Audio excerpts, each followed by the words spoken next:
Have you ever walked away from a conversation and felt smaller, less respected, because someone dismissed you, talked over you, or mocked your worth? What if I told you, disrespect only survives because you haven't learned how to kill it properly?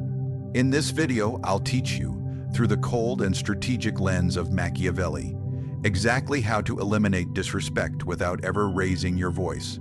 Power begins with how you respond when someone tries to belittle you.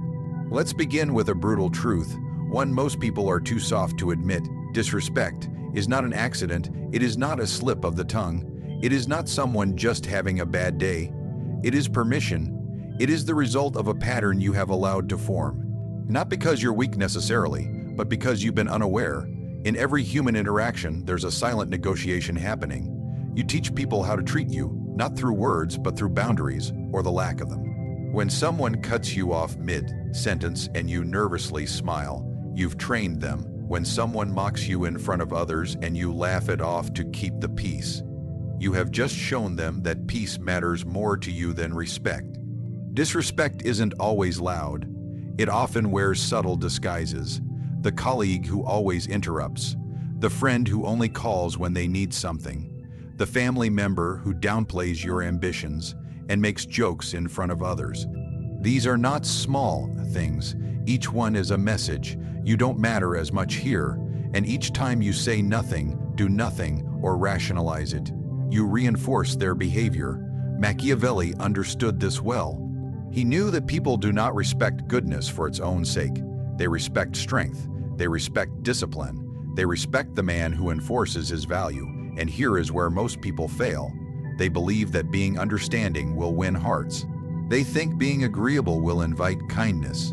But human nature does not work this way. People do not respect those who allow themselves to be walked on, even if it's with a smile. In fact, the more tolerant you are of disrespect, the more it grows. It multiplies. Like a weed, it spreads its roots deeper into your social soil, until one day you realize you are surrounded by people who no longer take you seriously, not because they're cruel, but because you trained them not to. We think disrespect comes from people who are naturally harsh, arrogant, or confrontational. But often, it comes from those closest to us, because they know we won't do anything about it. Let me ask you something. Why do people speak to you differently than they speak to someone else? Why do they mock you in group settings but stay cautious around others? It's not because you're inherently less worthy. It's because your reaction does not cost them anything. In Machiavellian terms, when there is no consequence, there is no respect. Disrespect is like theft.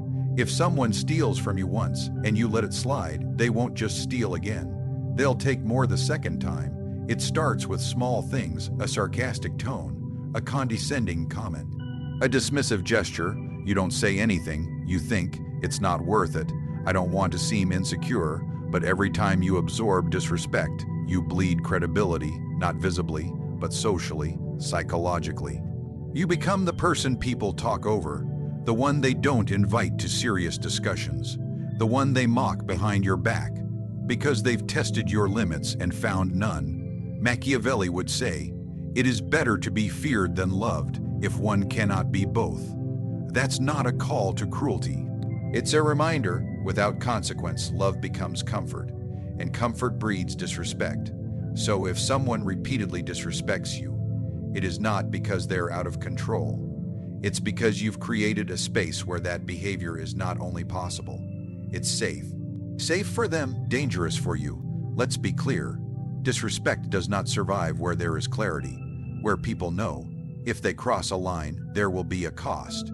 You don't have to shout. You don't need to fight. You just need to draw your lines with the calm, unwavering energy of someone who knows exactly what they are worth, and who will never explain that worth to those who can't see it. Because the moment you start justifying yourself to people who consistently show you disrespect, you're already on the back foot. And Machiavelli warns, those who beg to be respected lose the very respect they seek. So now ask yourself, how many times have you let something slide thinking you were being mature? How often have you tolerated subtle insults in the name of keeping harmony? And what has that harmony cost you? Let me tell you something most people will never admit aloud. Power is not real. It's not written in bloodlines. It's not hidden in muscles. It's not locked in a vault somewhere. Power is perception. It's what others believe about you, and once they believe you're powerful, even if you're not, your influence multiplies. In the mind of Machiavelli, this is the very foundation of human control. Men are ruled not by truth, but by the appearance of truth. You don't need to be dangerous. You only need to appear as if crossing you is dangerous.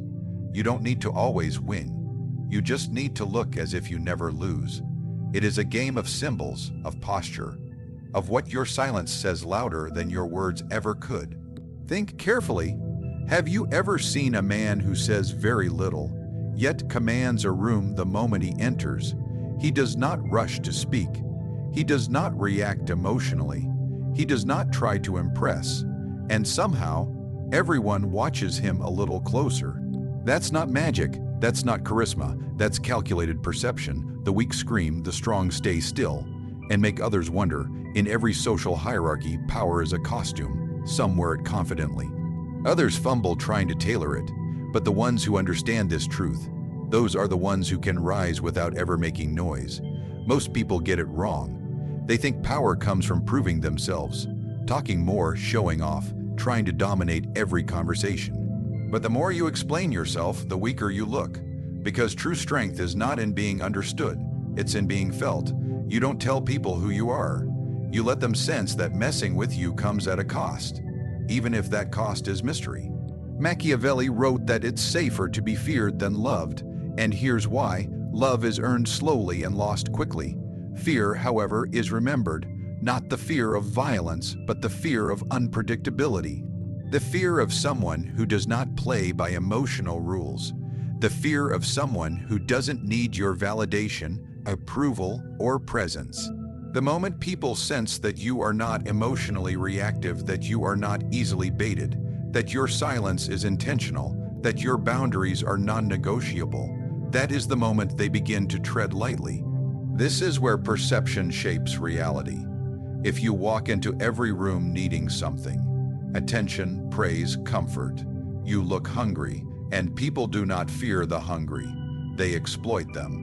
But if you walk in like you already have everything you need, if your body language says, "I'm not here to impress, I'm here to observe," they project power onto you, and projection is where perception begins. Even in conflict, the Machiavellian mind knows, never rush to defend. Because when someone insults you, they want your energy, they want your reaction, they want the show. But if you respond with silence, with a cold stare, with complete stillness, you confuse them. They don't know what's coming next. They don't know if you're planning something, or if you simply don't care enough to respond. Both options are unsettling, and both create power. The quiet man is unpredictable, and the unpredictable man is dangerous. Perception also demands consistency. You can't be stoic one day and desperate the next. You can't act controlled in public and emotional in private with those who gossip, because people talk, and perception travels faster than truth. If one person sees you lose control, panic, overshare, or apologize for existing, they carry that version of you into every room. Your image is no longer yours. They wear it for you. This is why Machiavelli advised rulers to always maintain a facade of strength, even if they were drowning behind closed doors. Because if people see you as powerful, they will act accordingly. They will question before criticizing. They will hesitate before offending. They will speak your name with caution, not mockery.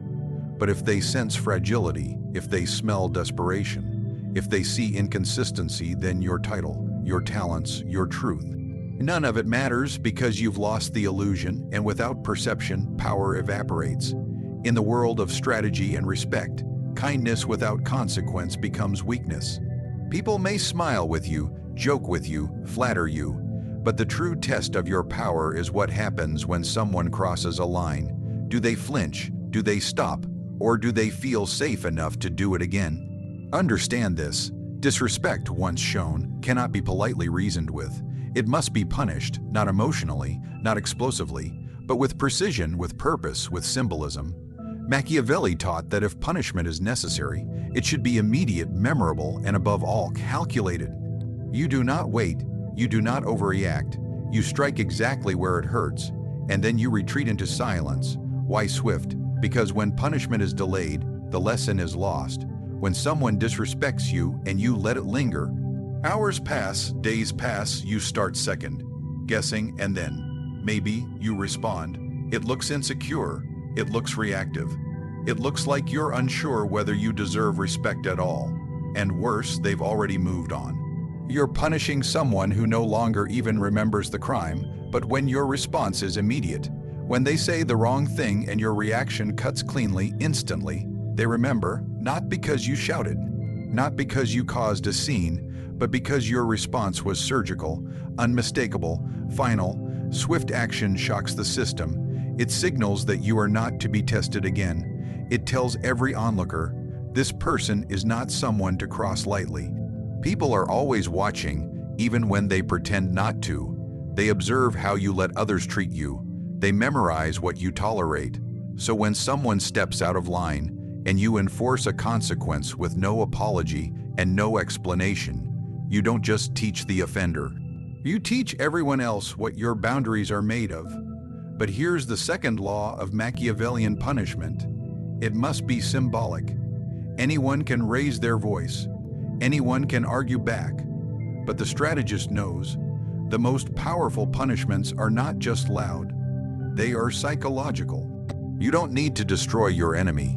You need to create a memory. You don't need revenge. You need a message. Because when punishment becomes symbolic, it echoes beyond the moment. If someone disrespects you in a room full of people, you don't argue. You don't stoop to their level, you simply remove your energy, you exit. You withdraw your support, your presence, your approval. Publicly and cleanly, you make them feel the loss without even saying a word. That is symbolic power. When Machiavelli advised princes on how to deal with betrayal, he said, "Let your punishment serve as a warning to others, not through cruelty, but through clarity." The point is not to appear angry. The point is to appear unshakable. A man who punishes with rage looks emotional. A man who punishes with silence looks like a threat. And this is where most people destroy their own authority. They explode. They argue, they cry, they want justice, but they give away power. Because the moment your punishment becomes emotional, it's no longer strategic, it's reactive.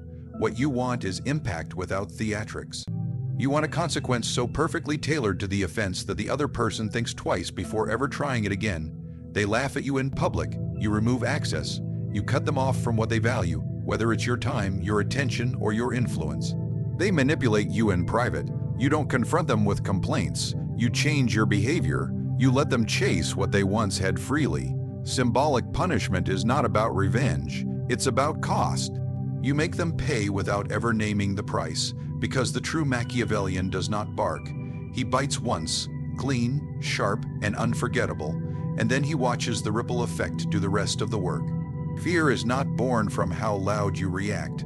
It's born from the realization that you are not afraid to cut things off, that when someone disrespects you, there is no debate, only consequence. This is how kings hold their courts. This is how leaders rise above equals, and this is how you stop tolerating and start commanding. There is a kind of power most people never understand because it doesn't speak, it doesn't argue, it doesn't demand attention. It disappears, and in that disappearance, it leaves a silence that speaks louder than any confrontation ever could. Your presence can be impressive, but your absence, that can be unforgettable. It can haunt conversations. It can echo in the minds of those who once overlooked you. In the modern world, people think control is in dominance, in always being visible, in showing up and being loud enough to take space. But the Machiavellian mind understands this. If your presence becomes too common, your value begins to fade. What is constantly available loses its weight. What is rarely seen becomes sacred. You want people to feel your absence like an empty throne, noticeable, unsettling, meaningful. When someone disrespects you, mocks you, plays with your boundaries, do not argue, do not explain, Do not beg to be understood. Withdraw. Pull back your attention like it is gold. Because it is. Attention is power. Presence is power, but only when it's scarce, only when it's earned. Most people stay in places they are disrespected because they want to be chosen. They want to be accepted. But understand this. Begging for presence in a space where you're not respected is the fastest way to kill your own authority. You become forgettable, replaceable, predictable. They know you'll always come back. They know you'll always forgive. They know you won't walk away, and so they treat you accordingly. But when you leave, coldly, confidently, and without dramatic exits, you trigger something far more powerful than anger. You trigger doubt. They start to ask themselves, why did he leave so easily? Why didn't he try to fix it? Was I not as valuable to him as I thought? Doubt is the doorway to respect.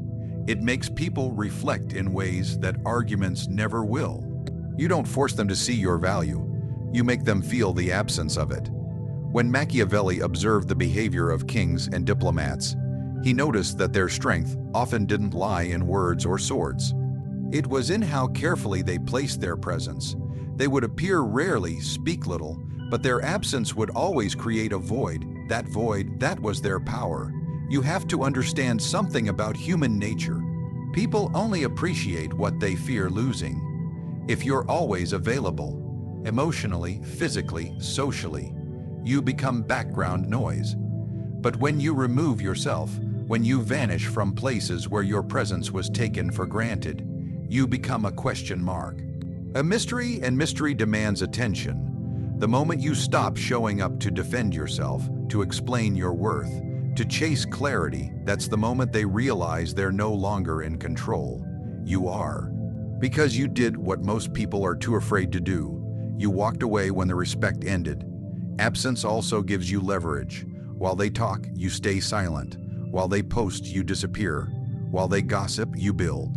And when you return, if you choose to, you return on your own terms, not as the one seeking approval, but as the one whose value has grown in the shadows. When someone realizes they no longer have access to you, they begin to panic. Not because you shouted, not because you argued, but because your silence cannot be controlled. They don't know what you're thinking. They don't know if you'll come back. And that uncertainty, that's where fear lives.